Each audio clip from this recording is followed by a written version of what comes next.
তোমাদের জন্য একটা নতুন রেসিপি নিয়ে এসেছি, যে বাচ্চারা খেতে পছন্দ করবে।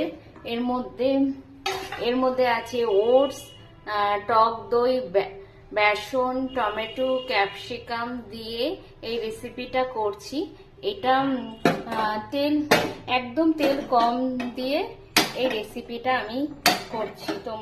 তোমরাও করতে পারো। এটার মধ্যে অল্প পেঁয়াজও দিয়েছি।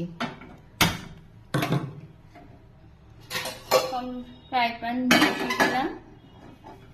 এটা করে তৈরি করে খাওয়াও, বাচ্চাদের ভালো লাগবে। আমার ছেলে এটা খেতে খুব পছন্দ করে, আর তেলের জিনিস খেতে একদমই পছন্দ করছে না। আমি ফ্রাই প্যানে দিয়ে দিলাম।